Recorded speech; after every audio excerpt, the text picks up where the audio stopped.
যে ব্যক্তি চায় যে আমি নবীকে ভালোবাসবো, আমি আল্লাহর নবীর অনুসরণ করব, আমি নবীজিকে ভালোবাসবো, মহব্বত করব, সে ব্যক্তি নবীর সুন্নতের অনুসরণ না করে থাকতে পারবে না। তার কাছে গোটা পৃথিবীর সমস্ত কালচারের চেয়ে নবীর কালচার সেরা হবে। তার কাছে গোটা পৃথিবীর সবচেয়ে সকল চেহারার চেয়ে নবীর চেহারা অধিক প্রিয় হবে। তার কাছে পৃথিবীর সকল পোশাকের তুলনায় নবীর পোশাকটাই অধিক প্রিয় হবে। তার কাছে সকল খাবার দাবারের তরিকার তুলনায় নবীর তরিকাটাই সবচাইতে সেরা হবে। তার কাছে জীবন পদ্ধতির ক্ষেত্রে নবীর জীবন পদ্ধতিটাই সবচেয়ে সেরা হবে। তার কাছে রাজনীতির ক্ষেত্রেও সমস্ত রাজনীতির তুলনায় নবীর রাজনীতিটাই অধিক প্রিয় হবে। সর্বদিক থেকে সে নবীজিকে ফলো করবে। সাহাবায়ে কেরাম কেমন ছিলেন? আল্লাহু আকবার। হযরত আব্দুল্লাহ ইবনে উমর রাদিয়াল্লাহু তাআলা রাস্তা দিয়ে যাচ্ছেন, যেতে যেতে হঠাৎ মাথা এরকম নিচু করে ফেললেন। সাথে ওনার খাস শাগরিদ নাফে। তো মাথা হঠাৎ নিচু করে ফেলার কারণে উনি জিজ্ঞেস করলেন যে হযরত, হঠাৎ মাথা নিচু করে ফেললেন যে? তুমি থতমত খেয়ে গেলেন, বললেন ও ও আচ্ছা, আসল ব্যাপার হলো আমি আমার পেয়ারা হাবিব নবীজি মুহাম্মদুর রাসূলুল্লাহ সাল্লাল্লাহু আলাইহি ওয়াসাল্লামের সাথে এই রাস্তা দিয়ে একবার হেঁটে যাচ্ছিলাম। তখন এই জায়গাতে একটা গাছ ছিল, সেই গাছের একটা ডাল রাস্তার উপরে এইভাবে নুয়ে ছিল। আল্লাহর পেয়ারা হাবিব সাল্লাল্লাহু আলাইহি সাল্লাম ওই জায়গাটা পার হওয়ার সময় ডালের সাথে যেন মাথা বাড়ি না খায়, মাথাটাকে নিচু করে নুয়ে এই জায়গা থেকে গিয়েছিলেন। আজকে সেই গাছ নাই, আজকে আল্লাহর হাবিবও নাই। এই রাস্তা যখন পার হচ্ছিলাম আমার পক্ষে মাথা সোজা করে যাওয়া সম্ভব হয় নাই, অটোমেটিক মাথা নেমে গেছে, আমি কি করব? আরেকদিন রাস্তা দিয়ে যাচ্ছেন, যেতে যেতে হঠাৎ এক জায়গায় রাস্তা থেকে একটু পাশে সরে গেলেন এবং সরে গিয়ে পেশাব করার জন্য বসলেন। পেশাব করে উঠে আসলেন বাহ্যিকভাবে, পেশাব করে বসলেন, তারপরে চলে আসলেন, তারপরে আবার বিনা ওযুতে নামাজও পড়তে শুরু করেছেন। তো শাগরিদ মনে করিয়ে দিয়েছে, তবে হযরত আপনি তো তখন পেশাব করেছেন, ওযু নাই, ওযু করা লাগবে মনে হয়, ভুলে গিয়েছেন। উনি বললেন না, পেশাব তো করি নাই, ওযু আছে। হুজুর ওখানে যে গিয়ে বসলেন, তো বলছেন আমি আমার পেয়ারা হাবিব সাল্লাল্লাহু আলাইহি ওয়াসাল্লামের সাথে একবার এই রাস্তা দিয়ে যাচ্ছিলাম, যাওয়ার পথে আল্লাহর নবী সাল্লাল্লাহু আলাইহি ওয়াসাল্লাম এই জায়গায় থেমে পেশাব করেছিলেন। তা আমি যখন এই রাস্তাটা পার হচ্ছে আমার নবীজির সেই চিত্রটা চোখের সামনে ফুটে উঠেছে, তাই গিয়ে আমি ওখানে পেশাবের বাহানা করে বসেছি। আসলে আমার পেশাব হয় নাই, পেশাব করার দরকার ছিল। উলাইকা আবাই ফাজিনি বিমিসলিহিম, ইনারা ছিলেন আমাদের বাপ দাদা, ইনাদেরকে ফলো করবার জন্য নবীজি আমাদেরকে আদেশ করেছেন। ইনাদেরকে ফলো করবার জন্য আল্লাহ পাক কোরআনে কারীমে আমাদেরকে আদেশ করেছেন। ওয়াইযা কিলা লাহুম আমিনু কামা আমানান নাস, যখন বলা হয় তাদেরকে তোমরা ঈমান আনো যেমন এই লোকগুলো ঈমান এনেছে। এই লোকগুলো কারা? সমস্ত মুফাসসিরিনে কিরাম একমত, এই লোকগুলো হলো নবীর সাহাবীরা। ঈমান ইসলামের সবচেয়ে গুরুত্বপূর্ণ জিনিস হলো ঈমান। ঈমান যদি না থাকে হাজার নেক আমলের ভালো কাজের কোনো দাম নাই। ভালো কাজ তখনই কাউন্টেবল হয় যখন তার সাথে ঈমান থাকে। আলহামদুলিল্লাহ আলহামদুলিল্লাহ নাহমাদুহু ওয়া নাস্তাঈনুহু ওয়া নাস্তাগফিরুহু ওয়া নু'মিনু বিহি ওয়া নাতাওয়াক্কালু আলাইহি ونعوذ بالله من شرور أنفسنا ومن سيئات أعمالنا من يهده الله فلا مضل له ومن يضلل فلا هادي له ونشهد أن لا إله إلا الله وحده لا شريك له ونشهد أن سيدنا وسندنا ومولانا محمدا عبده ورسوله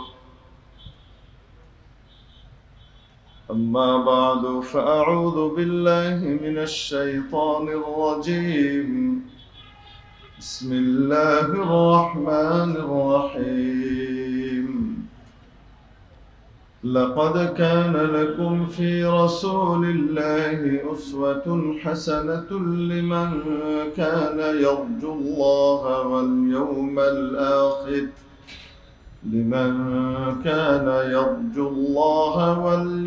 الآخر وذكر الله كثيرا صدق الله مولانا العظيم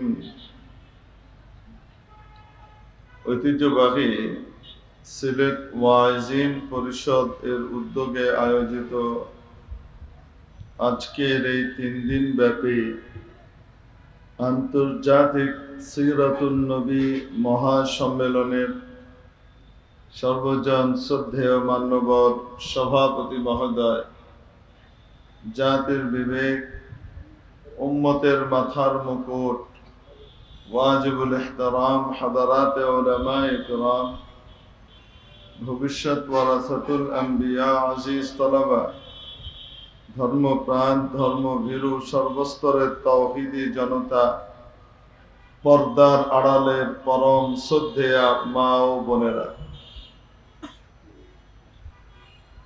মুআজ্জাজ হাজিরিন,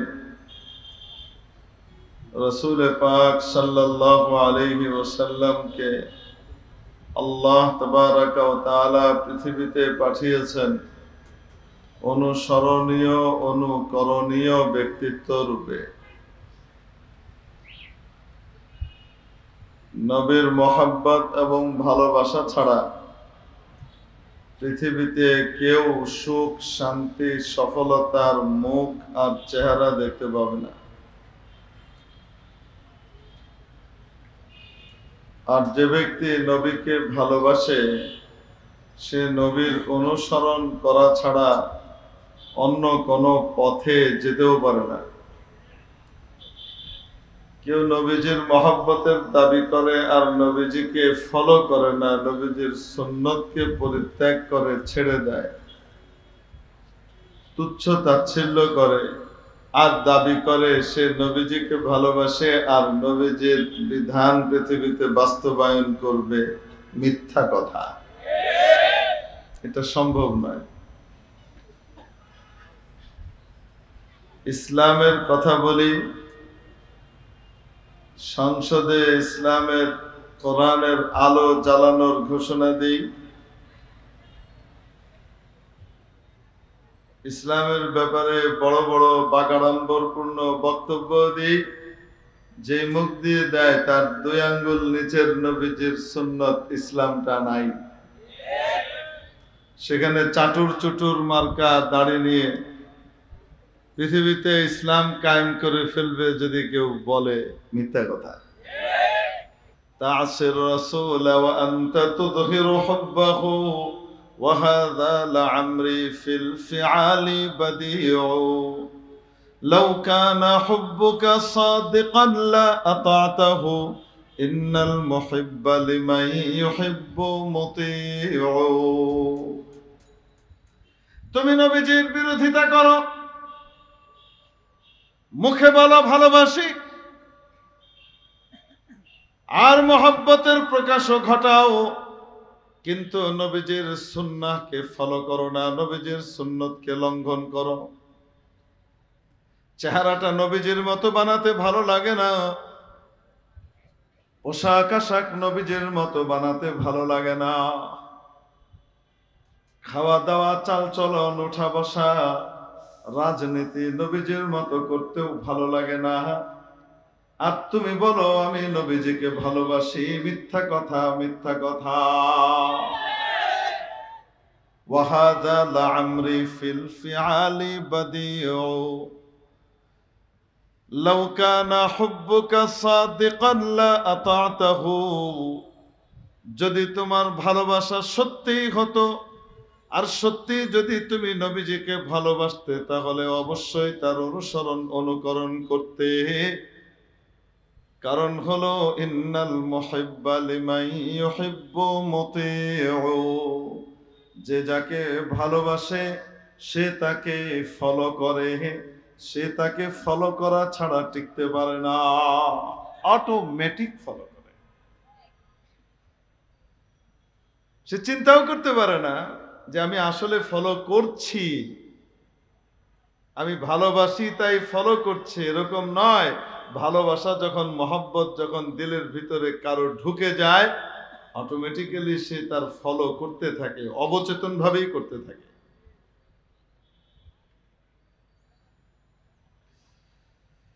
খিলাফে পয়ম্বর কসে রাহ গুজির কে হরগিজ বমনজিল না খাহাদ রসিদ। হযরত শেখ সাদী রহমতুল্লাহ আলাইহি বিখ্যাত দার্শনিক ছিলেন, বড় কবি ছিলেন, বড় আলেম ছিলেন, পণ্ডিত ছিলেন, বড় বুজুর্গ ছিলেন। এজন্য কথাগুলোর ভিতরে বড় অদ্ভুত আসর আছে। 30 বছর শেখের সোহবতে কাটিয়েছেন। আজকে তো 30 দিন কাটাইতেও রাজি হয় না, খালি খেলাফত চায়। মরি দেওয়ার প্রথম দিন থেকে নিয়ত করে যে খেলাফত পাইতে হবে, পীর হইতে হবে। নিয়ত গড়বড় শুরু থেকে, সামনে আর আগাবে কোত্থেকে। চারে খানা খাচ্ছিলাম আমরা, তো সেখানে মজা করে কথা বলতে বলতে এক পর্যায়ে বলছে যে ভাই আমি তো মুরিদ হইতে চাই, কিন্তু পীর পাইতেছি না। তো আমরা আবার বলছি তুমি পীর পাইতেছো না, এত বড় বড় আল্লাহওয়ালা দুনিয়াতে আছেন, আশপাশেই আছেন, আর তুমি খুঁজে পাও না, ব্যাপার কি? না, এরম পীর হইলে হবে না, তো এমন পীর লাগবে যে আমার এমার্জেন্সি খেলাফত দিব। তার শব্দের ভাষা ছিল যে আমারে কি দিবে, এমার্জেন্সি খেলাফত দিবে। তো কথাটা তো ওই সময় উনি দুষ্টুমি করে বলেছিলেন, কিন্তু পরবর্তীতে চোখের সামনে বিভিন্ন অবস্থা দেখে মনে হয় কিছুটা এরকমই। কারো কারো আচার আচরণ এরকমই, যে আমার তাড়াতাড়ি খেলাফত দরকার, আর পীরিত্ব দরকার, দ্রুত পীর হওয়া দরকার, ইসলাহ করার জন্য কোনো প্রয়োজন নাই। হযরত শেখ সাদী রহমতুল্লাহ আলাইহি শেখের দরবারে 30 বছর ছিলেন। 30 বছর সুলুকের মেহনত করছেন, একদিন দুই দিন না। সুবহানাল্লাহ। এবং হযরত শেখ শিহাবুদ্দিন সোহরাওয়ার্দী রহমতুল্লাহ আলাইহি যেমন ফিকহের ভিতরে 4 মাযহাব, আকীদার ভিতরে 3 মাযহাব, এমনি ভাবে সুলুকের লাইনেও 4 মাযহাব আছে, 4 তরিকা আছে। তার ভিতরে এক তরিকার জনক এবং উদ্ভাবক ছিলেন হযরত শেখ শিহাবুদ্দিন সোহরাওয়ার্দী রহমতুল্লাহ আলাইহি, তরিকায়ে সোহরাওয়ার্দিয়ার মুজিদ।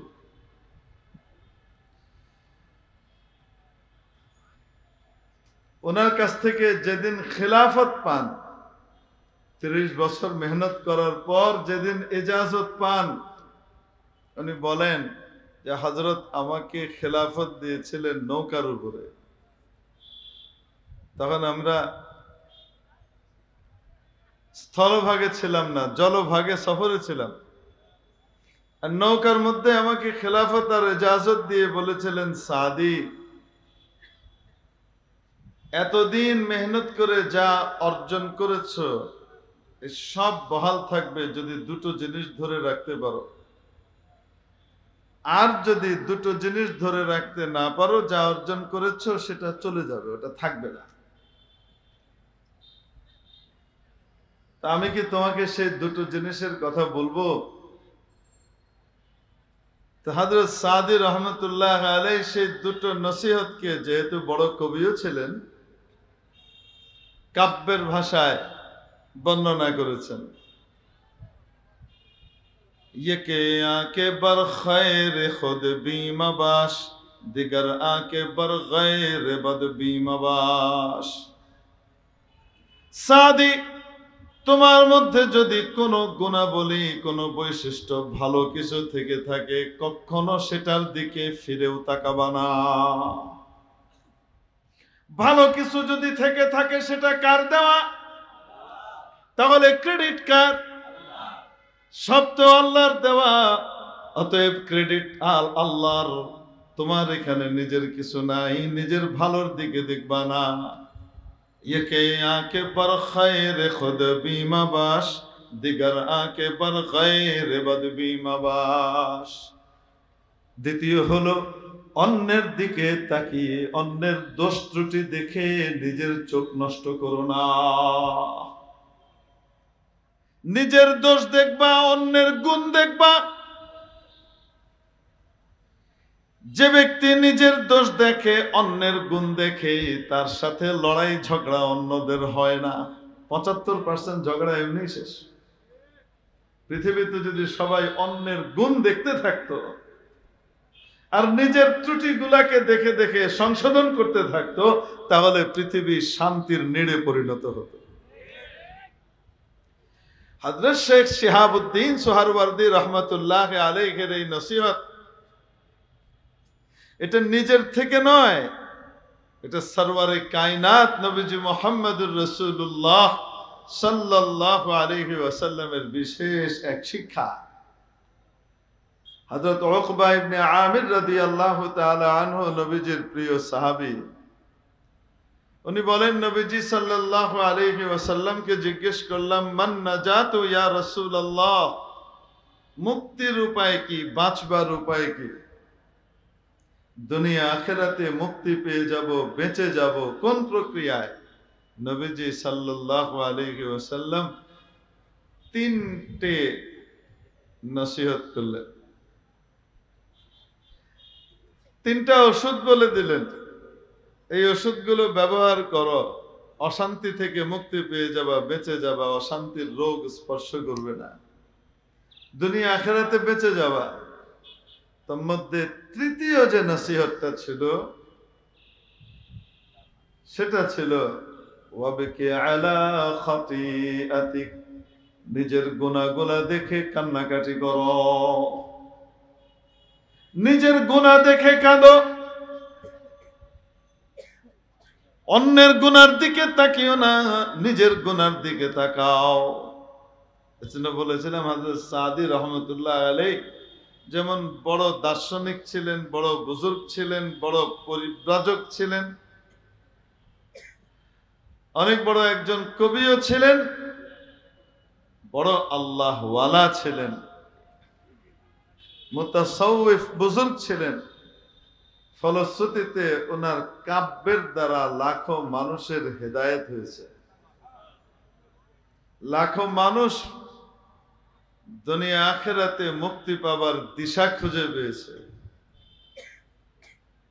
ওনার কথা বড় চমৎকার, খেলাফে পয়ম্বর কসে রাহ গুজির, নবীজির তরিকা ছাড়া অন্য কোন পন্থায় যদি কেউ কোন রাস্তা তালাশ করে চলতে পারবে, চলতে পারবে, কে হারগিজ বমনজিল না খাগাদ রসিদ, চলতেই থাকবে কিন্তু কখনো মঞ্জিলে মকসুদে পৌঁছবে না, আল্লাহকে পাবে না। আর যাই করুক না কেন, আর যাই পাক না কেন, আল্লাহকে পাবে না।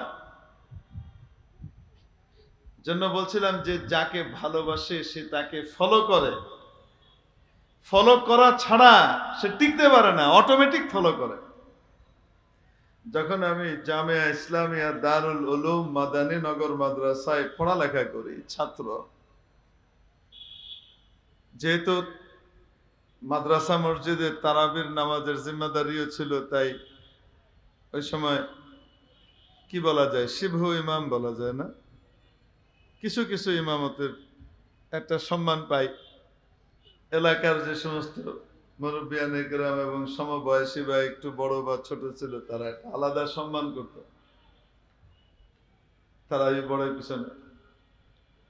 তো একদিন আসরের নামাজের পরে বের হয়েছে, হাঁটতে বের হয়েছে আর কি। আমাদের ভাষায় বলা হয় তাফরিহ করতে বেরিয়েছে, আপনাদের ভাষায় মুড ফ্রেশ করতে বের হওয়া।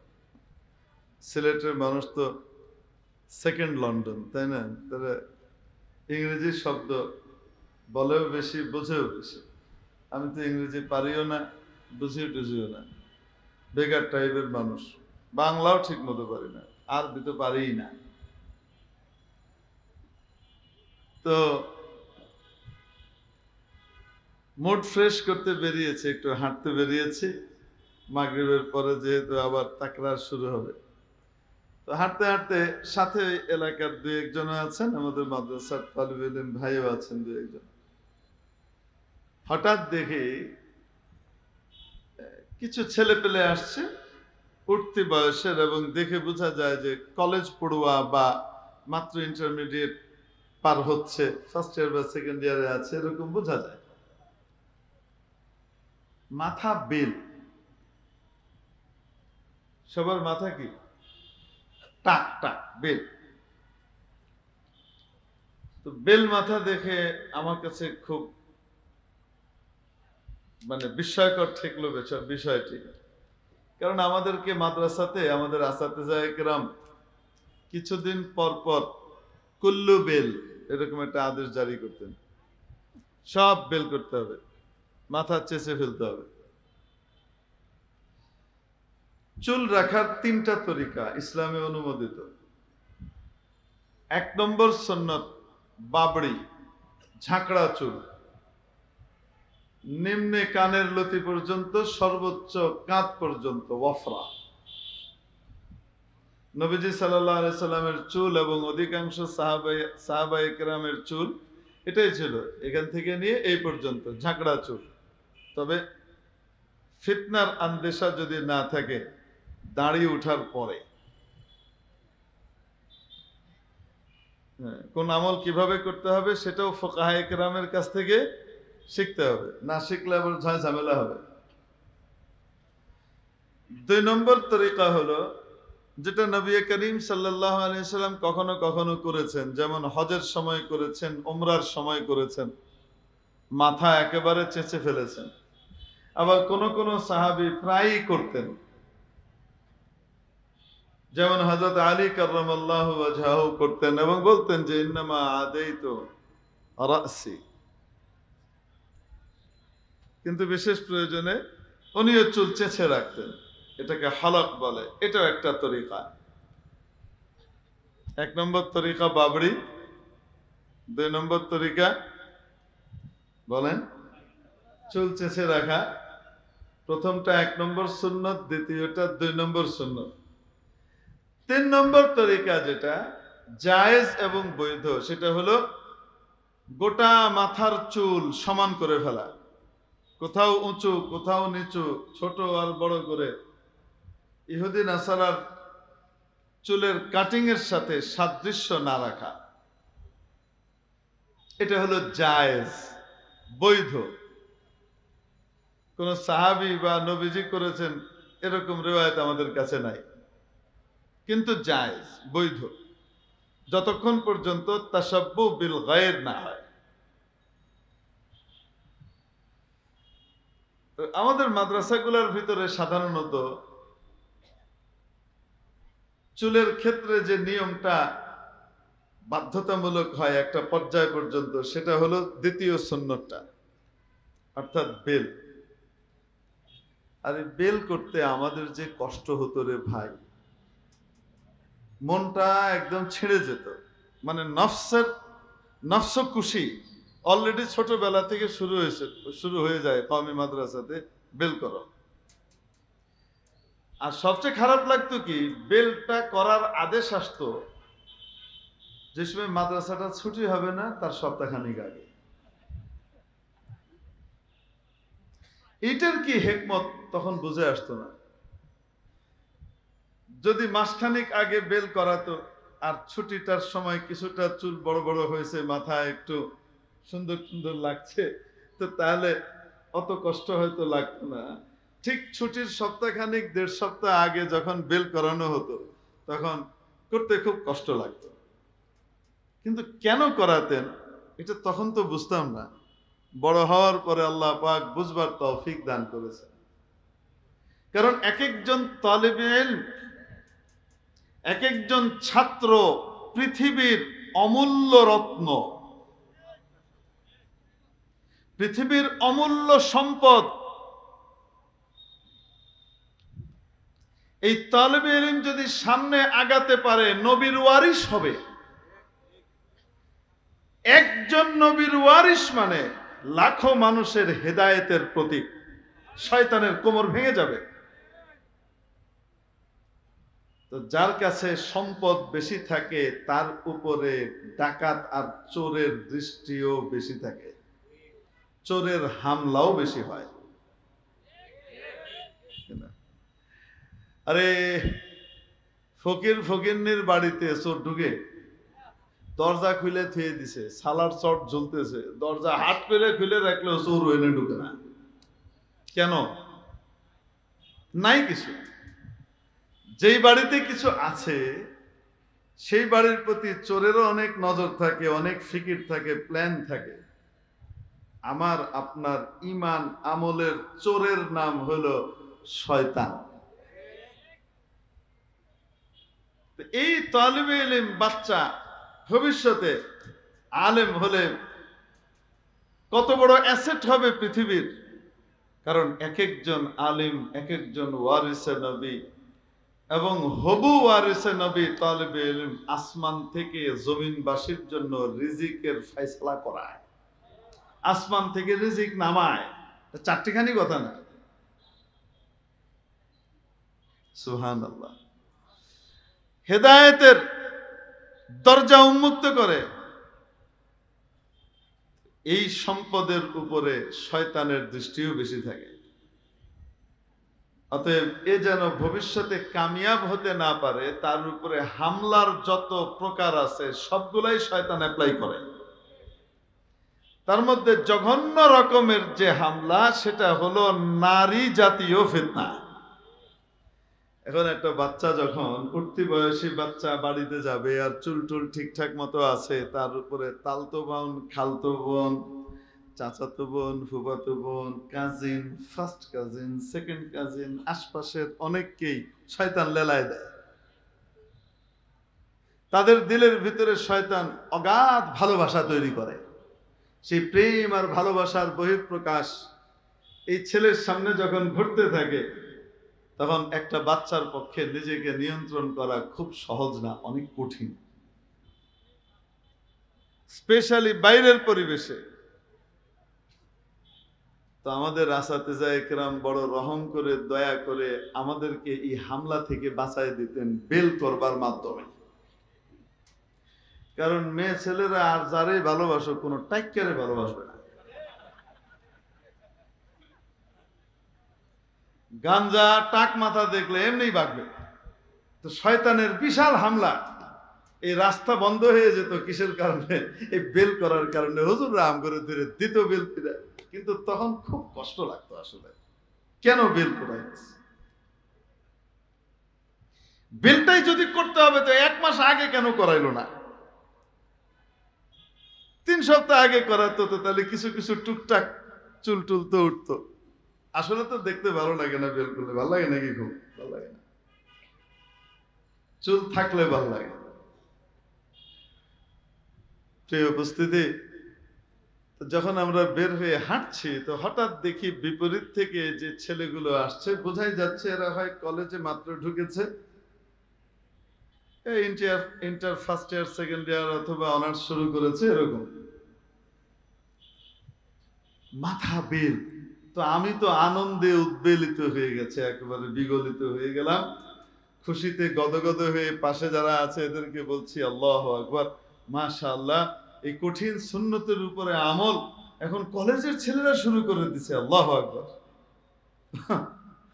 পাশ থেকে একজন বলছে, হুজুর এটা সুন্নতের কারণে বেল করে নাই।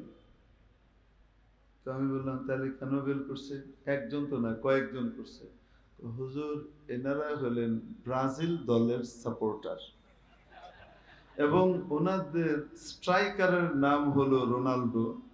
রোনাল্ডো সাহেব যেহেতু বেল করেন তাই তারাও বেল করছে।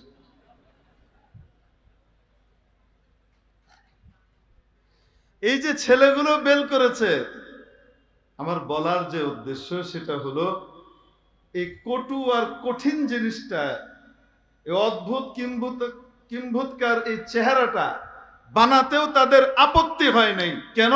দিলের ভিতরে মহব্বত লেগে গেছে। যার মহব্বত হয়েছে তার অনুসরণ অনুকরণ অটোমেটিক্যালি তার ভিতরে চলে এসছে। সে চিন্তা করে নাই যে আমি তাকে ভালোবাসি তাই করছি, এত যুক্তি তর্কের ভিতর দিয়ে যায় নাই। অবচেতন ভাবেই তার মনের ভিতরে তাগাদা জেগেছে, আমাকে ওর মতো বেল করতে হবে, বেল করে ফেলছে। কে কি বললো দেখার বিষয় না। অবাস্তব না বাস্তব?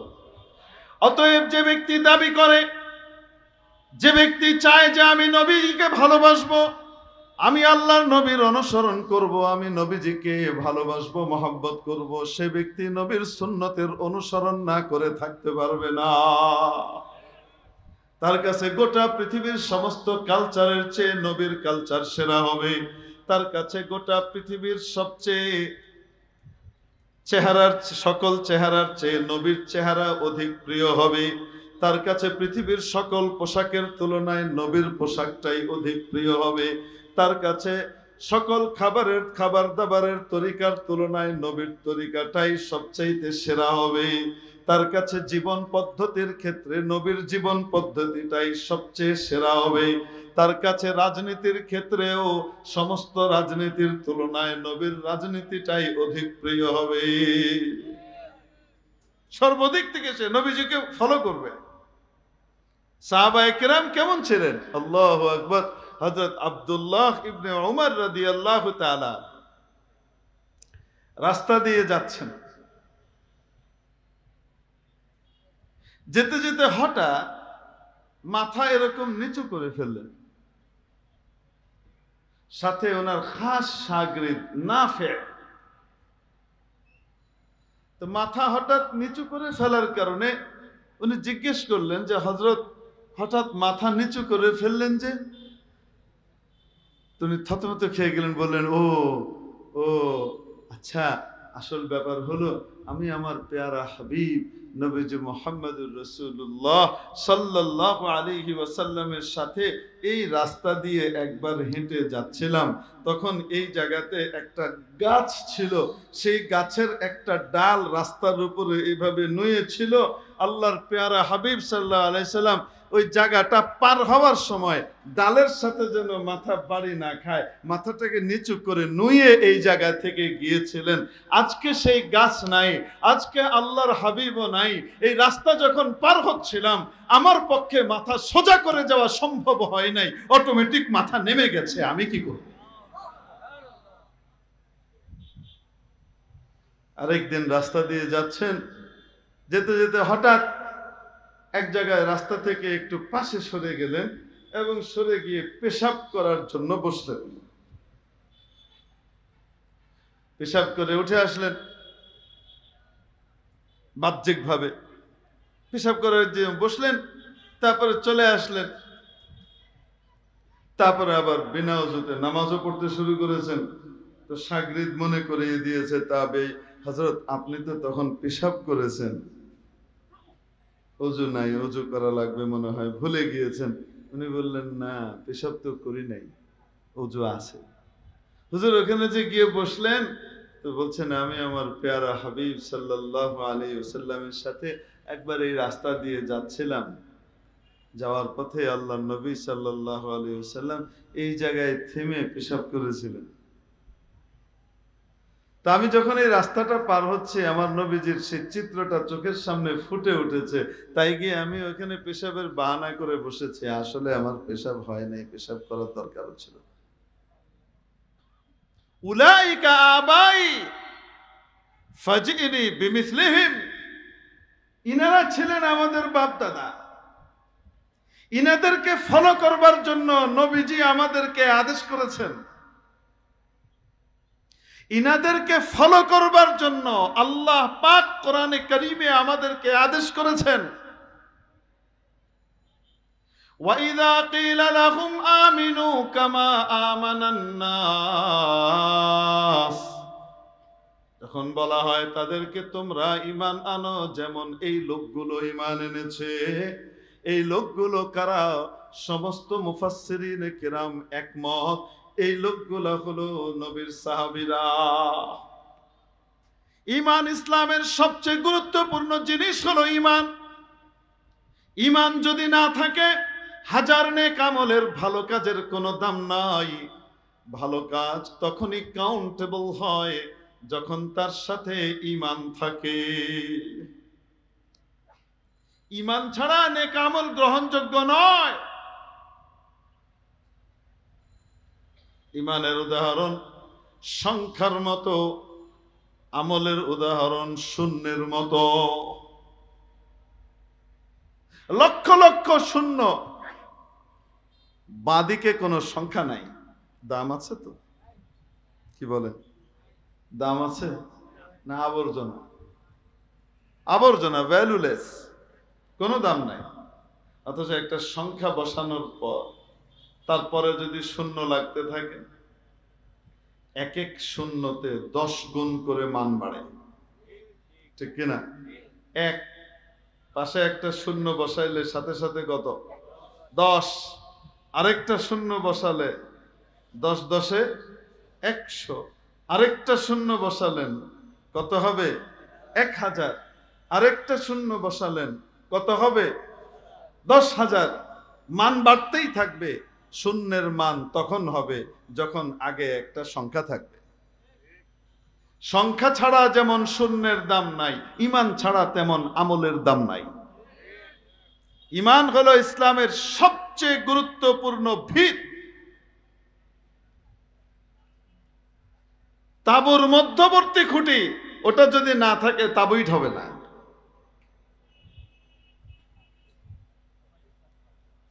মেরে মুহতারাম দোস্ত, আজিজ ও বুজুর্গ,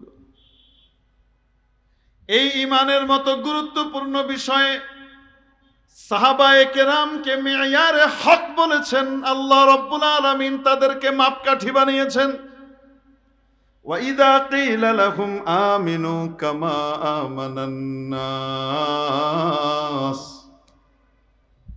ঈমান আনো কাদের মতো?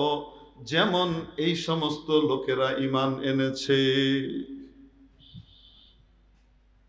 ঈমানের মতো বিষয়ে যেমন সাহাবীরা অনুকরণীয়, অনুসরণীয়, ঠিক তেমনি ভাবে আমলের ক্ষেত্রেও সাহাবীরা এক একজন অনুকরণীয়, অনুসরণীয়। নবীজি সাল্লাল্লাহু আলাইহি ওয়াসাল্লাম ইরশাদ করেন, আসহাবী কান নুজুম, আমার সাহাবীরা আকাশের নক্ষত্রের মতো। নাবিক যখন ঝড়ের মধ্যে মাঝ সাগরে পথ হারিয়ে ফেলে, কোনো কুল কিনারা দেখে না, খুঁজে পায় না, তখন রাস্তা খুঁজে পায় আকাশের তারকাগুলোকে দেখে দেখে দিক নির্ণয় করে, ঠিক না? দিক নির্ণয় করে, নিজের অবস্থান নির্ণয় করে।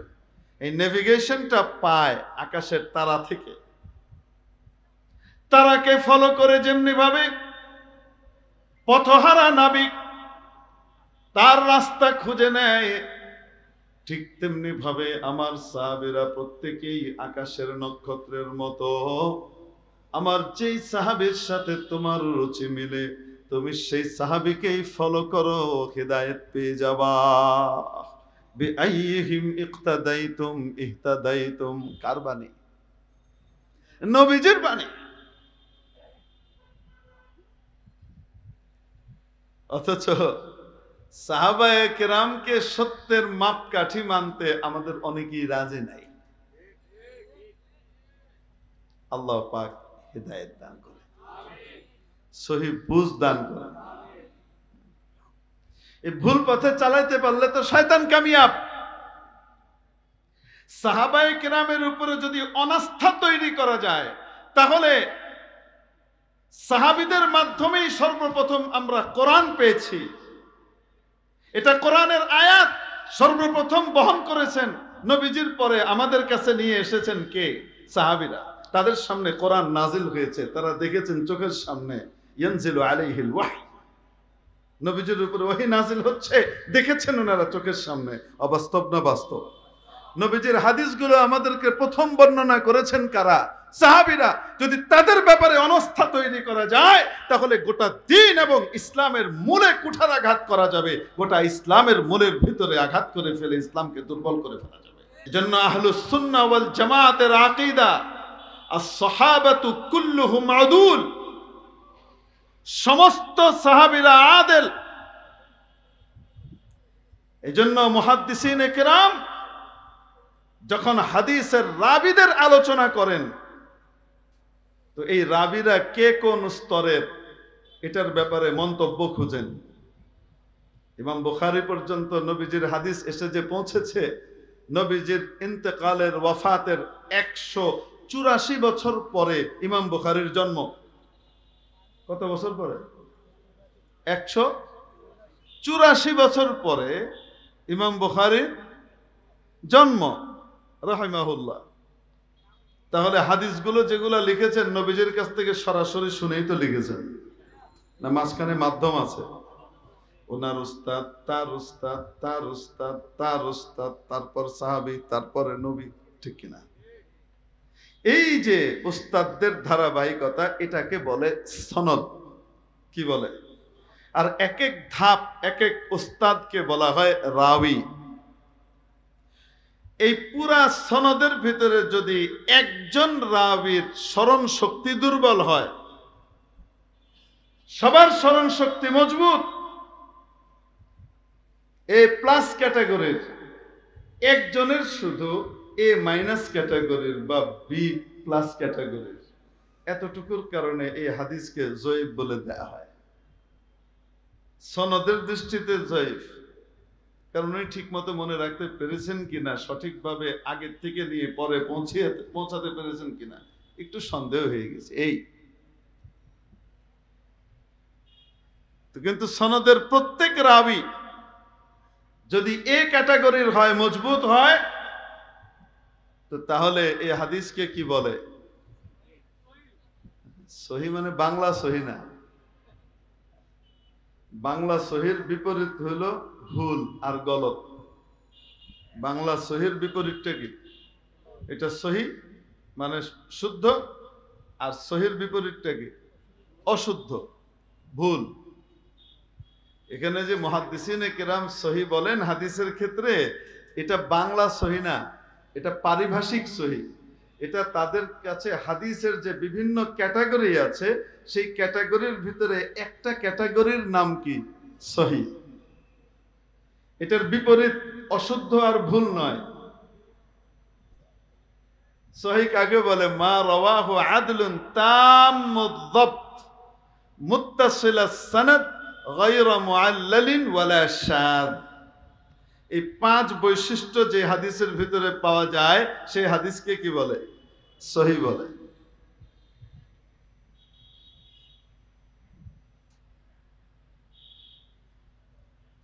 এজন্য বললাম যে এটা বাংলা সহি না, কারণ সহি হাদিসের চেয়েও উঁচু মানের হাদিস আছে।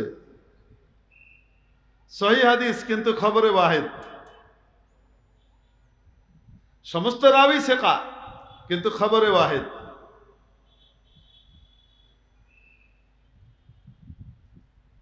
সহির চেয়ে অনেক উপরের মানের হাদিস, হাদিসে মাশহুর, তার চেয়েও উপরের মানের হাদিস, হাদিসে মুতাওয়াতির। মুতাওয়াতির হাদিস দিয়ে কোরআনের আয়াতের বিপরীত যদি হয়, বিধানের ভিতরে কি কয়? ফয়সালা করা যায়। তো তাহলে মুতাওয়াতির হাদিসের নাম তো আর সহি না, তো তার মানে কি ওটা অশুদ্ধ না? তার চেয়েও বহু উঁচু মানের হাদিস এটা। আমাদেরকে যখন কেউ এসে বলে যে সহি হাদিস, সহি হাদিস, সহি হাদিসে আছে নাকি, তখন মানুষ কিন্তু বাংলা সহি মনে করে। এজন্য যত্রতত্র হাদিসের ব্যাপারে সহি সহি শব্দ ব্যবহার না করে, কারণ এটা আমাদের ভিতরে বিভ্রান্তি তৈরি করে। বাংলাদেশের জনসাধারণের জন্য হাদিসের জন্য যে শব্দটা ব্যবহার করা উচিত এটি নির্ভরযোগ্য। নির্ভরযোগ্য হাদিস হাসান নামেরও হতে পারে, নির্ভরযোগ্য হাদিস সহি নামেও হতে পারে, নির্ভরযোগ্য হাদিস মশহুর নামেও হতে পারে, নির্ভরযোগ্য হাদিস মুতাওয়াতির নামেও হতে পারে। আবার নির্ভরযোগ্য হাদিস বড় মজার ব্যাপার জয়ীফ নামেও হতে পারে। কি নামে বলবো নাকি আপনাদের কাছে ঘটনা? হ্যাঁ, ওই যে বুখারি বুখারি করে না, কিন্তু বুখারি ঠিক মতো পড়েই না, খবরই নাই তার। সে মনে করতেছে আমি বুখারির কি হয়ে গেছি, ফলোয়ার হয়ে গেছি। কিন্তু বুখারি বোঝার জন্য প্রায় 14-15 বছর দাঁত উঠায় ওলামায়ে কেরাম, দাঁত উঠিয়ে তারপরে বুখারি হাতে দেন। তাও পণ্ডিতের শরণাপন্ন হয়ে, যিনি হাদিস বিশারদ, দক্ষ হাদিস বিশারদ, উনি কি করেন, পড়ান, তারপরে পড়ে পড়ে পড়ে পড়ে বুখারি বুঝে। আর এক নজরে বুখারি, এরকম এক নজরের ফিতনা চলতেছে দুনিয়া পর। সবাই এখন এক নজরে সবকিছু চায়। আরে বাবারে, এক নজরেই যদি সবকিছু পাওয়া যাইতো তো তাহলে সাহাবায়ে কেরামের এত কষ্ট করা লাগতো না। সাহাবায়ে কেরামে এক নজরেই সবকিছু হাসিল করে ফেলত। এক নজরে মেডিকেল পাওয়া যায়, আরে কয় না কেন? চিকিৎসা বিদ্যা, এক নজরে চিকিৎসা বিদ্যা বই পাওয়া যায়, কিন্তু মেটেরিয়া মেডিকা টাইপের নাম টাম দিয়ে এক নজরে আপনার চিকিৎসা। আপনি এক নজরে আপনার চিকিৎসা বই দিয়ে যদি ট্রিটমেন্ট করতে থাকেন, আর কিছু হোক আর না হোক, কবরস্থান ঠেলে বলবে, ঠিক কিনা? তো সেখানে ডাক্তারের কাছে যাওয়া লাগে কি লাগে না? ডাক্তার এক নজরে দেহেই পেড়ে ফেলে, শ্রীপুরের বড়ির মতো। শ্রীপুরের বড়ি চেনেন? আমাদের ঢাকা শহরে ওই ময়মনসিংহ লাইনে ট্রেনের ভিতরে এই বড়ি বিক্রি করে। তো বড়ি বিক্রেতা যখন বিক্রি করে, জবরদস্ত তরিকায় বিক্রি করে, সে ডাক্তারদের ডিগ্রিগুলার নাম, এতগুলা ডিগ্রির নাম এক টানা মুখস্থ ফটাফট ফটাফট বলে ফেলে। একজন বড় ডাক্তারকেও বলতে বললে চিন্তা ভাবনা করা ছাড়া সে বলতে পারবে না। তারপরে রাস্তাঘাটে দেখবেন আপনি বিশেষ বিশেষ সময়ে কিছু ছোট ছোট ডিব্বা নিয়ে, শত শত ডিব্বা দিয়ে সাজিয়ে ডাক্তার সাহেব বসছেন, মাঝখানে একটা হ্যাজাক লাইট। দেখেন নাই মনে হয় এরকম? দেখেন এইখানে এই যে চারিদিকে সাজানো আছে এই যে হালুয়া, এই হালুয়া সর্বরোগের মহৌষধ। মানুষের 3 বয়সে 3 রকমের রোগ সাধারণত দেখা যায়। রোগ না থাকলেও মনে করে রোগ আছে, ওয়াসওয়াসার একটা রোগ থাকে। জোয়ান বয়সে পেশাব টেশাব জাতীয় রোগ, তারপর মাঝ বয়সে গিয়ে গ্যাস্ট্রিক আলসার, ফুটফাট ফাটফুট পেটের ভিতরে এগুলির রোগ, আর বৃদ্ধ বয়সে গিয়ে বাতের ব্যথা, হাঁটুর ব্যথা, এই সমস্ত রোগ। বুঝলেন না? মনে হয় 3 বয়সের মোটামুটি 3 ক্যাটাগরির রোগ। এই সর্ববয়সের সকল রোগের ওষুধ তার এই হালুয়ার ডিব্বায় আছে। এই ডিব্বার হালুয়া যেটা আছে এটার ভিতরে আছে। এবার সে যখন বয়ান শুরু করে, লেকচার দেয়, ওরে সাড়ে সুবহানাল্লাহ। তার বয়ান শোনার পরে এই আশপাশে যারা দাঁড়িয়ে দাঁড়িয়ে মজা করে শুনতেছিল এতক্ষণ, তারা জানে যে এখানে কিছু নাই, ফালতু। তারপরেও একটাও ডিব্বা নাই, সব ডিব্বা শেষ হয়ে গেছে, পকেট কিন্তু ঠিকই খালি হয়ে গেছে। হয় কি হয় না? শ্রীপুরের বড়িওয়ালা বেচার সময় যে লেকচার দেয়, বা এই টাইপের বড়ি, এমবিবিএস, এফআরসিএস, এমডি, এমআরসিপি, এত বড় বড় ডাক্তার হতে পারে, আসেন 30 বছরের অভিজ্ঞতা দিয়ে আমাদের এই শ্রীপুরের বড়ি বিক্রি করছি, চ্যালেঞ্জ করতেছি, এরপরে আর কেউ করতে পারবে না। আপনার যদি ভালো না হয় আমাও এই ওষুধ ফেরত দিবেন, এইখানে বিক্রি করা বন্ধ করে দেব। দাম হলো 30 টাকা, 30 টাকা, 30 টাকা, কিন্তু কোম্পানির প্রচারের জন্য আপনাদের সুবিধার্থে দাম রাখা হলো 20 টাকা, 20 টাকা, 20 টাকা। এই বয়ান শুনছেন আপনারা না শোনেন নাই?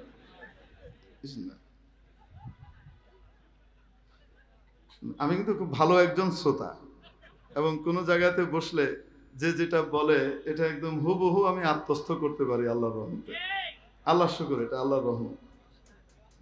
বহুদিন আগের শোনা, কিন্তু মানে ডাক্তারদের, আমি শুধু হতভম্ব হয়ে শুনছিলাম ডাক্তারদের ডিগ্রিগুলার নাম যে ধাই ধাই ধাই ধাই করে সে বলতেছে, সব ডাক্তার ফেল, এক নজরে সমস্ত ডাক্তারই চলে আসছে শ্রীপুরের বোর্ডের ভিতরে। আর বেগম সাহেব আমাকে সেদিন হঠাৎ তফসির থেকে ফিরে এসে, আমাদের মসজিদে তফসির হয়, জিজ্ঞেস করতেছে যে আচ্ছা, অনেক মা বোন আমাদের কাছে জিজ্ঞেস করছে আমাদের তফসিরের যে কোনটা ভালো তফসির হবে পড়ার জন্য। তো আমি তো আপনার কথা শুনে বলে আসছি তফসিরে মারিফুল কোরআন, মুফতি মোহাম্মদ শফি রহমতুল্লাহ আলাইহির এই তফসিরটা সাধারণ মানুষের জন্য মাসালা মাসাইলগত দিক থেকেও অনেক উপকারী একটা অথেন্টিক কিতাব। আমি তো সেটা বললাম। আবার অনেকে কি কি এক নজর টেক নজর বলতেছিল, তো আপনি কি বলেন এটা নিয়ে? আমি বললাম খুবই চমৎকার, তো এক নজরের চিকিৎসার সেবার মতো আর কি, অসুবিধা নেই, এটা চমৎকার। এটা এরকম মারিফুল কোরআনের তুলনায় যদি আসেন তাহলে সেটা হলো এরকম, বোঝাতে পারছি? আমরা তো হলাম দৌড়ের ভক্ত, হ্যাঁ, আমরা যা শুনি, যা অ্যাডভার্টাইজ দেখি, দৌড়াইতে থাকি। কিন্তু ওলামায়ে কেরাম জানেন যে কোনটা আসলে উম্মতের জন্য বেশি উপকারী। যেন ওলামায়ে কেরামের কাছ থেকে জিজ্ঞেস করে তারপরে নিয়ে, আমার কথাকে আপনারা আবার এদিক ওদিক ঘুরাই নেন না। দিন শিখার বিষয় তো খুব স্পর্শকাতর বিষয়, খুব বুঝে শুনে শিখতে হয়। তো যাই হোক, এই যে প্রত্যেকজন রাবির কথা আসছিলাম না আমরা, যে এক একজন রাবির ব্যাপারে চুলচেরা বিশ্লেষণ করা হয়। এই রাবি কোন স্তরের ছিলেন, কোন ধরনের ছিলেন, সামান্য একটু খুঁত ওই রাবি থেকে মুহাদ্দিসরা হাদিস নেন নাই। একজন ব্যক্তি একজন নামজাদা মুহাদ্দিসের কাছে পড়বার জন্য, হাদিস নেবার জন্য শত শত মাইল সফর করে গিয়েছেন। বর্তমান যুগের গাড়ি আছে, ট্রেন আছে, প্লেন আছে, ওই সময় এগুলা ছিল না। ঘোড়ায় টোড়ায় করে কাফেলা টাফেলা খুঁজে মুরুবিয়াবানের মাঝখান দিয়ে যাওয়া লাগতো। অনেক দূর সফর করে গিয়ে মুহাদ্দিসের কাছে গিয়েছেন, হাদিস নিবেন, হাদিস শিখবেন ওনার কাছে। যে দেখেন মুহাদ্দিস সাহেব ওনার গাধাকে কাছে টানার জন্য, গাধা আছে না, গাধাকে কাছে টানার জন্য মাঝে মাঝে হাতে খাবার নাই, কিন্তু এরকম করে খাবার দিয়ে আহ আহ এরকম করে না, উনি এরকম হাতের ভিতরে এরকম মুখ বন্ধ করে আহ আহ আহ করে কি ডাকতেছে, গাধা ডাকতেছে। গাধা আসছে, হাতে কি নাই, খাবার ছিল না, দেয়া হয় নাই। এই মুহাদ্দিস সাহেব এই ওস্তাদের কাছ থেকে হাদিস না নিয়ে ওখান থেকে ফিরে আসছেন। যেই লোক একটা গাধাকে ধোঁকা দিতে পারে সেই লোকের কাছে হাদিস নেওয়া নিরাপদ নয়। এত চুলচেরা বিশ্লেষণ করে এক একজনের কাছ থেকে হাদিস নিয়েছে। প্রত্যেক রাবির ব্যাপারে চুলচেরা বিশ্লেষণ হাদিসের কিতাবে মওজুদ, এক্সেপ্ট সাহাবী। কোন সাহাবীর ব্যাপারে মন্তব্য সমস্ত মুহাদ্দিসিনে কেরাম কি করেছেন? ফুলানুন সাহাবিয়ুন লাহু সুহবাতুন, উনি সাহাবী, উনি আল্লাহর নবীর সোহবত পেয়েছেন, ব্যাস এতটুকু যথেষ্ট, আর কোন শব্দ অতিরিক্ত নাই। সমস্ত উম্মতের ইত্তেফাক, আস-সাহাবাতু কুল্লুহুম আদুল, সমস্ত সাহাবী নির্ভরযোগ্য। এই উম্মতের পুরা ইজমার বিপরীতে কোন ইসলামী পণ্ডিত যদি নাকি আঙুল তুলে আর সাহাবায়ে কেরামকে সমালোচনার নিশানা বানায়, আর যাই হোক না কেন, তাকে ইসলামী ক্ষেত্রে অনুসরণ করার কোনো সুযোগ নেই।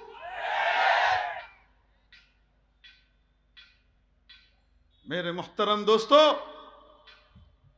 এই সাহাবায়ে কেরামের উপরে অনাস্থার কারণে কত মানুষ গোমরাহ হয়েছে, সুন্নতকে বেদাত হিসেবে স্বীকৃতি দিয়েছে। যেখানে রাসূল পাক সাল্লাল্লাহু আলাইহি ওয়াসাল্লাম হাদিস শরীফের ভিতরে বলছেন, হযরত ইরবাদ ইবনে সারিয়া রাদিয়াল্লাহু তাআলা আনহু বলেন, ওয়া'আযানা রাসূলুল্লাহ সাল্লাল্লাহু আলাইহি ওয়াসাল্লাম মাউ'ইযাতান ওয়াজিলাত মিনহাল কুলুব ওয়া দারাফাত মিনহাল উয়ুন। মুসনাদে আহমদে আছে, তিরমিজি শরীফের ভিতরে আছে, আবু দাউদ শরীফের ভিতরে আছে এই হাদিস। এবং ইমাম আবু নুআইম আসফাহানি রহমতুল্লাহ আলাইহি হাদিসকে মুতালাক্কা বিল কবুল হাদিস বলেছেন। অর্থাৎ নবী যুগ থেকে শুরু করে পরবর্তী সমস্ত যুগের ভিতরে সকল আলেমরা এই হাদিসকে নির্ভরযোগ্য বলে স্বীকৃতি দিয়েছে। এই হাদিসের ভিতরে হযরত ইরবাদ ইবনে সারিয়া রাদিয়াল্লাহু তাআলা আনহু বলেন যে নবীজি একদিন আমাদেরকে বয়ান করলেন। বয়ান করতে করতে এমন বয়ান করলেন, হৃদয়গ্রাহী ভাষায় আমাদের চোখ দিয়ে অঝোর ধারায় পানি ঝরতে লাগলো, আমাদের হৃদয় কম্পিত হয়ে গেল। আমরা মনে করলাম যে রাসূল সাল্লাল্লাহু আলাইহি সাল্লাম মনে হয় বিদায়ী নসিহত করছেন। আমরা বললাম, ইয়া রাসূলুল্লাহ আওসিনা, আমাদেরকে আরো কিছু ওসিয়ত করেন, নসিহত করেন। নবীজি তখন আমাদেরকে চূড়ান্ত নসিহতটা করলেন, ইন্নাহু মান ইয়াইশ মিনকুম বা'দি ফাসায়ারা ইখতিলাফান কাসীরা। তোমাদের মধ্যে আমার পরে যারা জীবন পাবে, এটি দুটো অর্থ। এক হলো যারা তখন ছিলেন, নবীজির পরেও তারা বেঁচে থাকবেন, অথবা নবীজির পরে দুনিয়াতে আসবেন, যে কেউ হতে পারে। সে ব্যক্তি দ্বীনের নামে বহু রকমের মত ভিন্নতা দেখবে, কিন্তু সেখান থেকে সঠিক পন্থার পথটি তোমাকে বের করে নিতে হবে। ফাসায়ারা ইখতিলাফান কাসীরা, ওই সময় হকপন্থী যদি হতে হয়, ফাআলাইকুম বিসুন্নতি, তোমাদের জন্য জরুরি হলো আমার সুন্নাহকে আঁকড়ে ধরা, ওয়া সুন্নাতিল খুলাফাইর রাশিদিন আল মাহদিয়িন মিন বাদি, এবং আমার পরবর্তী খোলাফায়ে রাশিদিন যারা থাকবেন, যাদের বৈশিষ্ট্যই হলো যে তারা হেদায়েতের উপরে প্রতিষ্ঠিত, তাদের সুন্নাহগুলোকে আঁকড়িয়ে ধরা তোমাদের কর্তব্য। তামাসসাকু বিহা, আমি এবং আমার পরবর্তী খোলাফায়ে রাশিদিনের সুন্নাহকে মজবুতভাবে ধরবে। ওয়া উদ্দু আলাইহা বিন্নাওয়াজিদ, মারির দাঁত দিয়ে সেই সুন্নতগুলোকে কামড়িয়ে ধরবে। কি অর্থ? মানুষ যখন শত্রু দ্বারা আক্রান্ত হয় আর কোনো জিনিস রক্ষা করতে চায়, সে হাত দিয়ে এটাকে রক্ষা করে। হাত যদি কেটে ফেলে তো আরেক হাত দিয়ে বাঁচায়, ওই হাতও যদি কেটে ফেলে, এটাকে রক্ষার আর কোনো কিছু না থাকে, সে মারির দাঁত দিয়ে ওটাকে কামড়ে ধরে যেন তার কাছ থেকে নিতে না পারে। নিতে হলে কল্লা উড়িয়ে প্রাণ নিয়ে তারপর নিতে হয়। এজন্য এটা একটা আরবি বাগধারা, আদ্দু আহাদিন আলা শাইইন বিন নওয়াজিদ, অর্থাৎ হলো প্রাণ থাকতে কোনো জিনিসকে ছেড়ে না দেওয়া। অর্থাৎ রাসূল পাক সাল্লাল্লাহু আলাইহি ওয়াসাল্লাম আমাদেরকে জানালেন, দেখো আমার সুন্নাহ আর আমার পরবর্তী খোলাফায়ে রাশিদিন যদি কোনো সুন্নাত চালু করেন, কোন তরিকা চালু করেন, সেই সুন্নাহ যেন তোমাদের কাছ থেকে কেউ কেড়ে নিতে না পারে, জীবন যেতে পারে, খোলাফায়ে রাশিদিনের সুন্নাহ যেন না নিতে পারে। সেখানে হাদিসের দাবিদার, হাদিস ফলো করি এই কথা বলে যারা বড় বড় দাবি আর বুলি নিয়ে ব্যানার নিয়ে ঘুরে, এরকম একজন মুরব্বীর বয়ান শুনছি পরিষ্কার ভাবে, কাটছাট না কাটপিস না আগাগোড়া শুনছি। ওনাকে জিজ্ঞেস করা হয়েছে, জুমার নামাজের সময় যে দুটো আজান হয়, নবীজির যুগে তো একটা আজান হতো, সেটা ছিল খুতবার সময় যে ইমাম সাহেবের সামনে দাঁড়িয়ে আজান হয় না, ওই আজানটা হতো। জুমার আজানের ব্যাপারে একটা আদেশ কোরআন শরীফে আলাদাভাবে জারি করা হয়েছে, যেটা অন্য নামাজের ক্ষেত্রে না।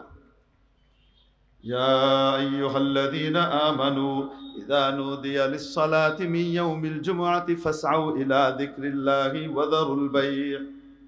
হে ঈমানদাররা, যখন তোমাদেরকে জুমার জন্য ডাকা হয় তখন তোমরা ওদিকে দৌড় মারো আর কেনা বেচা দুনিয়াদারির সমস্ত কাজ বন্ধ করে দাও।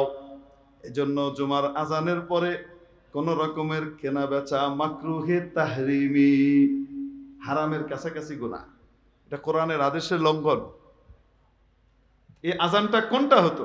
যেহেতু জুমার দিন সাহাবীরা সব আগেই মসজিদে চলে আসতেন, ওয়াক্ত হয়ে যেত, ইদা খারাজাল ইমাম ফালা সালাতা ওয়ালা কালাম। আসলে হাদিসটা হলো খুরুজুল ইমাম ইয়াকতাউল কালাম ওয়া কালামুহু ইয়াকতাউস সালাহ। ইমাম সাহেব এসে বসতেন, নবীজি মিম্বরে বসতেন, মুয়াজ্জিন সাহেব দাঁড়িয়ে নবীজির মুখোমুখি কি দিতেন? আজান দিতেন। এই জুমার আজান অন্যান্য নামাজের আজান হতো আজানের মতো, বাস তারপরে কি হতো, কিছু সময় থাকতো, মানুষ আসতো, পরে নামাজ শুরু হতো। আর জুমার সময় সাহাবীরা আগের থেকেই এসে বসে থাকতেন, ওই আজানটা হতো, রাসূল খুতবা শুরু করে দিতেন, এরপরে আর কেউ বাইরে কেনা বেচায় থাকতেন না, শোনার সাথে সাথে সব চলে আসতেন। কিন্তু যখন নাকি নবীজির যুগ পার হয়ে সাহাবীদের যুগে, বিশেষ করে হযরত ওমরের যুগে ইসলাম পৃথিবীর অর্ধেক পর্যন্ত ছড়িয়ে গেল, অনেক নতুন নতুন মুসলমান হলেন, তাদের ঈমান আর সাহাবীদের ঈমান একই কোয়ালিটির, বলেন না কেন? এখন তাদের ভিতরে দুর্বলতা আছে। তারা কি করছে, ওই আজান হয়ে গেছে, জুমার নামাজের খুতবা শুরু হয়ে গেছে, কেউ কেউ চিন্তা করতেছে আরে নামাজ তো এখনো শুরু হয় না, এটা একটু কি করে যায়, এই ডিলটা সেরে যায়। এই জন্য অনেকে গাফেল হয়ে থাকতো। তো হযরত ওসমান রাদিয়াল্লাহু তাআলা আনহু তার জমানায় কোরআন বিশেষজ্ঞ সাহাবীদের সাথে পরামর্শক্রমে জুমার জন্য স্পেশালি একটা আজান তার আগে আবার চালু করলেন। প্রথম আজান যেটা আমরা দিই, ইমামের জুমার আজান শুরু হওয়ার আগেই আরেকটা আজান, এটা সতর্কতামূলক আজান, যেন এটাতেই সমস্ত মানুষ কাজকর্ম থেকে ফ্রি হয়ে ফারেক হয়ে মসজিদের দিকে আসতে থাকে। আর যখন মূল আজানটা হবে তখন আর কেউ মসজিদের বাইরে না থাকে, কেউ গুনাহগার না হয়। কিয়ামত পর্যন্ত উম্মতকে গুনাহ থেকে বাঁচাবার জন্য এই আজানটা হযরত ওসমান চালু করলেন। ওসমানকে খলিফায়ে রাশিদ বলেন না কেন? তারপরে যখন হযরত আলী আসলেন খলিফা হিসেবে, উনি ওই আজানটা বন্ধ করে দিয়েছেন না বহাল রেখেছেন? আসতে বলেন। নবীজি বলেন আনা মাদিনাতুল ইলমি ওয়া আলিয়্যুম বাবুহা, আমি যদি ইলমের নগরী হই তাহলে এই নগরীর প্রবেশদ্বারের নাম হলো আলী। এত বড় আলেম হযরত আলী বাদ দিয়েছেন না বহাল রেখেছেন? তাহলে এটা খোলাফায়ে রাশিদিনের সুন্নত, ঠিক কিনা? আর হাদিসের অনুসরণকারী দাবিদার, উনি পরিষ্কার ভাষায় বলছেন এটা বেদাত। ওটা ওসমান রাদিয়াল্লাহু আনহু করুক আর যেই করুক না কেন, নবীজি করেননি তাই এটা বেদাত, আমি করব না। বলেন তো দেখি, হেদায়েতের উপরে আছে না গোমরাহির দিকে গেছে? এজন্য সাহাবায়ে কেরাম ইনারা হলেন উম্মতের মাপকাঠি, কে হেদায়েতের উপরে আছে আর কে নাই। যদি দেখেন কোন দল, কোন পার্টি বা কোন স্কলার সাহাবীদের উপরে আঙ্গুল তুলছে, সাহাবীদের পোস্টমর্টেম করে আর কাটাছাড়া করছে, সাথে সাথে তার কাছ থেকে কোটি কোটি মাইল দূরত্ব অবলম্বন করবেন, কারণ এ আপনাকে জাহান্নামের খাদের ভিতরে নিয়ে ফেলবে। সে যত সুসংগঠিত হোক, সে যত সুসংগঠিত হোক, সব জায়গায় তার কমিটি আছে, মজবুত পাওয়ার আছে, এমন দল হোক না কেন, যদি সাহাবায়ে কেরামকে মেয়ারে হক না মানে, বাতিল এবং গোমরাহ, তার পেছনে চলা যাবে না। তার দিয়ে আর যাই হোক না কেন ইসলাম কায়েম হবে না। লাহোরের ইসলাম কায়েম হতে পারে, মদিনার ইসলাম কায়েম হবে না।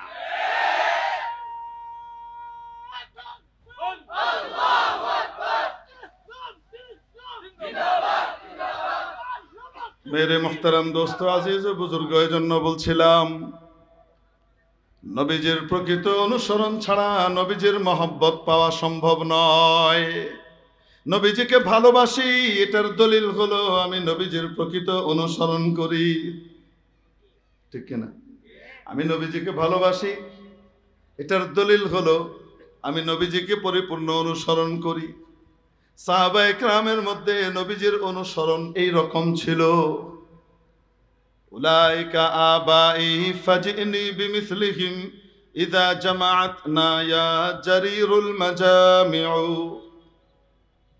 ইনারা হলেন আমাদের পূর্বসূরি, যাদের অনুসরণ করবার জন্য আল্লাহ রাব্বুল আলামিন কোরআনে বলেন ওয়াস-সাবিকুনাল আউয়ালুন মিনাল মুহাজিরিনা ওয়াল আনসার ওয়াল্লাযীনা ইত্তাবাউহুম বিইহসান রাদিয়াল্লাহু আনহুম ওয়া রাদু আন ওয়া আ'আদ্দা লাহুম জান্নাত তাজরি তাহতাহাল আনহারু খালিদিনা ফিহা আবাদা যালিকা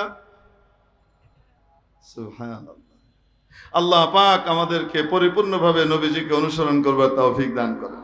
যে আয়াতখানা পড়েছি সেখানে আল্লাহ তাআলা বলেছেন, নিশ্চয়ই আল্লাহর এই রাসূলের মধ্যে তোমাদের জন্য রয়েছে সর্বোত্তম নমুনা আর আদর্শ। আল্লাহ পাক এই সর্বোত্তম আদর্শওয়ালার আদর্শকে অনুসরণ করবার, ফলো করবার তৌফিক আমাদেরকে নসিব করেন। ওয়া আখিরু দাওয়ানা আলহামদুলিল্লাহি রাব্বিল আলামিন।